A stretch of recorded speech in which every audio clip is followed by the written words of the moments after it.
नहीं नहीं नहीं, इसे चालू है उसका भी यहाँ है।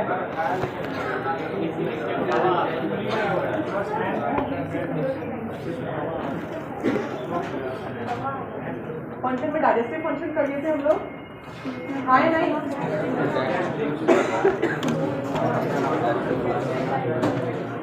कहाँ तक गैस्ट्रिक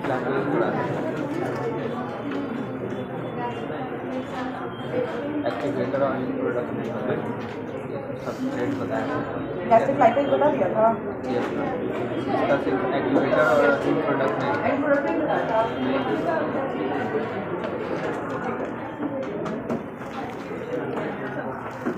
देखो gastric lipase, gastric lipase activator है इसका एसिडिक मीडियम, एसिडिक मीडियम लॉगी हटाना, कोई बात नहीं। एक्टिवेटर है इसका एसिडिक मीडियम, ठीक है। लाइपेज है तो किस पे काम करेगा? लिपिड पे। तो लिपिड क्या है? ट्राइग्लिसराइड। कॉपी में ध्यान लगाओ, लिपिड क्या है? ट्राइग्लिसराइड। यहाँ से तुम कुछ भी करोगे ना कोई नहीं दिखेगा तुम्हें, देखना जिसको चाह रहे हो नहीं दिखेगी। चलो ध्यान लगाओ, ठीक है। किस पे काम करेगा? ट्राइग्लिसराइड्स।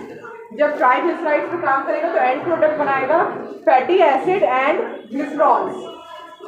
एंड प्रोडक्ट में आएगा fatty acid and glycerols, fatty acid and glycerol,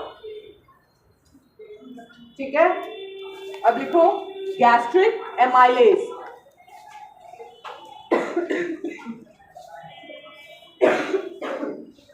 gastric amylase, ठीक है। जो एमाइलेज किस पे काम करता है? कार्बोहाइड्रेट पे। तो यहाँ पे काम करेगा स्टार्च पे, ठीक है। तो सबस्ट्रेट क्या होगा? स्टार्च।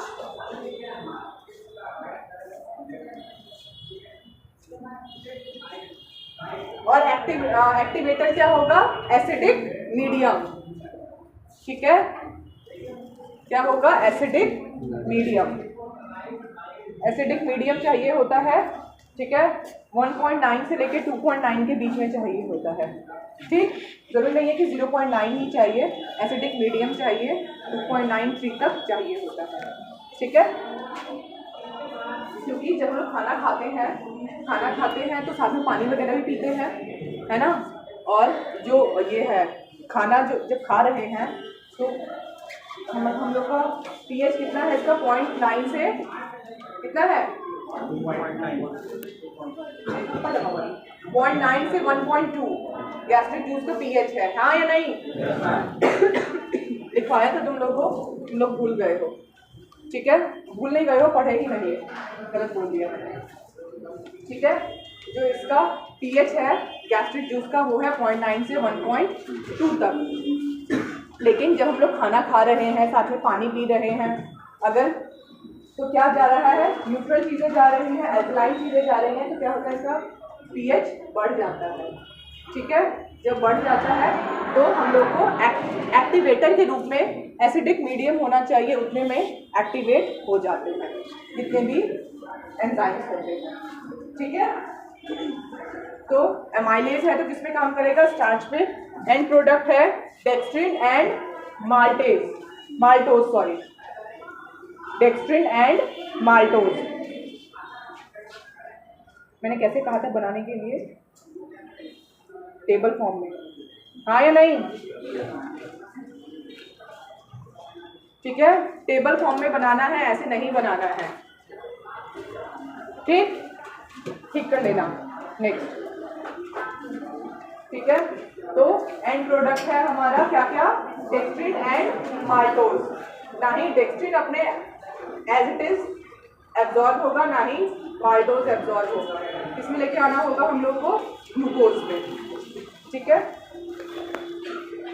अब लिखो जिलेटिनेज, एंजाइम्स है जिलेटिनेज।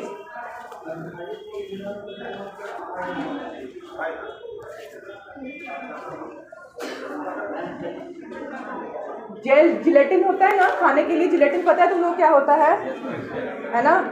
तो स्पेलिंग है इसका GELATINASE, GELATINASE,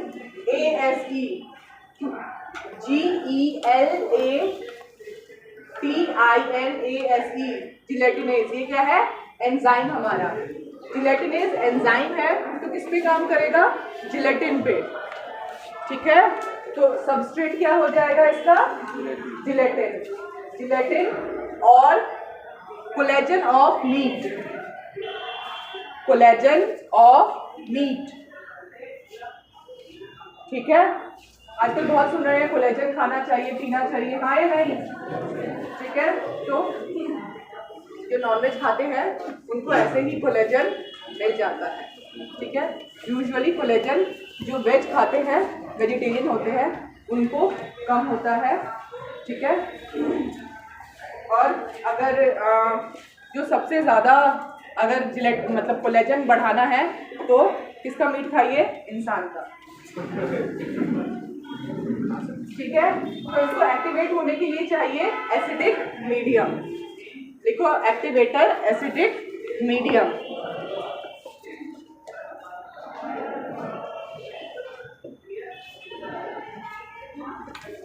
और एंड प्रोडक्ट क्या होगा इसका? पेप्टाइड्स। एंड प्रोडक्ट क्या होगा? पेप्टाइड्स, ठीक है। अब लिखो यूरिएज एंजाइम। अगर एंजाइम यूरिएज है तो काम किस पे करेगा? यूरिया पे।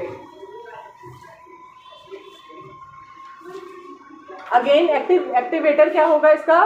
एसिडिक मीडियम, ठीक है।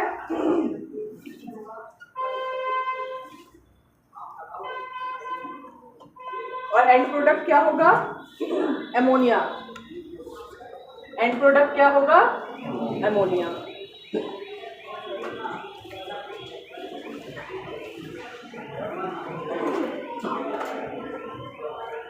ये तो हो गया डाइजेस्टिव फंक्शन, ठीक है। डाइजेस्टिव फंक्शन किसका? गैस्ट्रिक जूस का भी और स्टमक का भी, ठीक है ना। ये डाइजेस्टिव फंक्शन है जो अभी हम लोग पूरा डाइजेस्टिव सिस्टम पढ़ रहे हैं, सबसे मेन फंक्शन है, ठीक है। लेकिन गैस्ट्रिक जूस के और भी फंक्शन होते हैं, जैसे लिखो next protective function.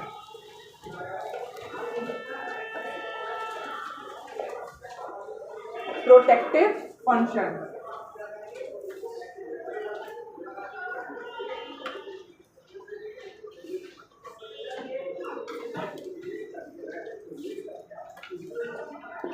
Protective function में क्या होगा इसका? प्रोटेक्टिव फंक्शन में जो है दो पार्ट होगा। एक तो किससे हमें बचा रहा है, किससे प्रोटेक्शन दे रहा है हम लोग को? जो हम लोग खा रहे हैं उसमें बहुत सारे माइक्रोब्स होते हैं, है ना, होते हैं ना, माइक्रो ऑर्गेनिज्म होते हैं। माउथ में तो सब नहीं मर जाता है, पेट में भी जाता है। तो वो जो माइक्रोब्स होते हैं, अगर एसिडिक मीडियम ज़्यादा होता है तो क्या होता है? अगर स्टमक खाली एसिडिक है तो बहुत सारा जो ये है क्या बोलते हैं, क्या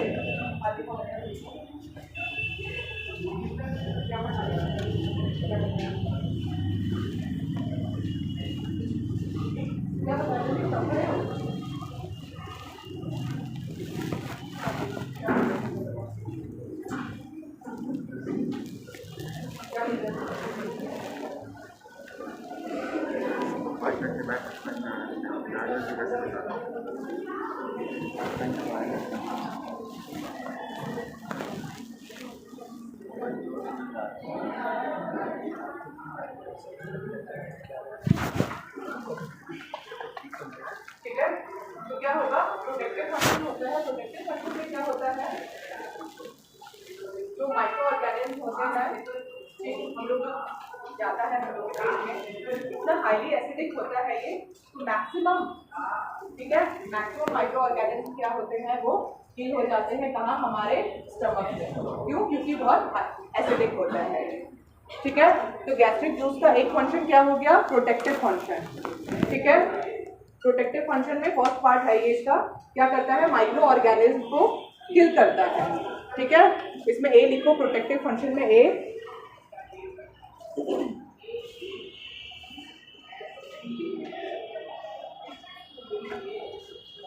हाँ, जितना भी ये है गैस्ट्रिक जूस, सबका एसिडिक मीडियम ही होगा। हाँ? सब उस दिन ये बताया था कि जो प्रोटीन है, जितने भी प्रोटीन को डाइजेस्टिंग एंजाइम होंगे वो अपने इनएक्टिव फॉर्म में रिलीज होंगे। ठीक है, वो अपने इनएक्टिव फॉर्म में रिलीज होंगे। क्यों अपने इनएक्टिव फॉर्म में रिलीज होंगे? वरना वो क्या करेंगे, सेल्फ डाइजेशन कर लेंगे, ऑटो डाइजेशन कर देंगे। ठीक है, अब ऑटो डाइजेशन नहीं बता रही हूँ। तो प्रोटेक्टिव फंक्शन में एक तो हो गया, क्या करता है, माइक्रो ऑर्गेनिज्म को किल करता है। ठीक है, और दूसरा क्या करता है, अभी बता रही थी ना, इसे पूछा कि प्रोटीन क्या होता है, अपने इनएक्टिव फॉर्म में रिलीज होता है। ठीक है, तो वो स्टमक में क्या होता है, आके एक्टिव हो जाता है। ठीक है, जब स्टमक में आके एक्टिव हो जाता है, कोई तो ऐसा लेयर होना चाहिए जिससे वो अपने आप को डाइजेस्ट नहीं करे, हाँ या नहीं? तो बताया था तुम लोगों को, म्यूकस जो रिलीज होता है, म्यूकस का लेयर होता है, इसी वजह से क्या होता है, वो ऑटो डाइजेशन नहीं हो सकता है। ठीक है, तो क्या है ये, ऑटो डाइजेशन से हम लोग को हेल्प करता है।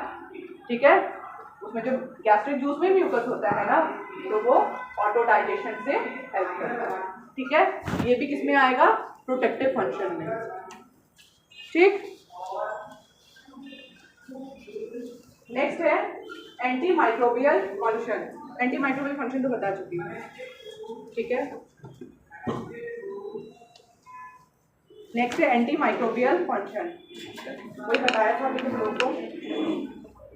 उसका नेक्स्ट है haemopoietic function. Haemopoietic function, HEMOPOITIC, haemopoietic function. Haemopoietic function, जब मैं इंट्रिंसिक फैक्टर ऑफ कासल पढ़ा रही थी तब तुम लोगों को बताया था, बताया था ना, क्या करता है इंट्रिंसिक फैक्टर ऑफ कासल, किस चीज़ में हेल्प करता है? हाँ, और B12 के एब्जॉर्प्शन। ठीक है, तो हीमोपोएटिक फंक्शन क्या होगा, ये हेल्प करता है किसमें, विटामिन B12 के एब्जॉर्प्शन में। ठीक है, और विटामिन B12 किसमें हेल्प करता है, आरबीसी के फॉर्मेशन में। तो अल्टीमेटली किसमें हेल्प किया, आरबीसी के फॉर्मेशन में। ठीक है, हीमोपोएटिक फंक्शन में क्या आएगा, ये हेल्प करता है आरबीसी के फॉर्मेशन में।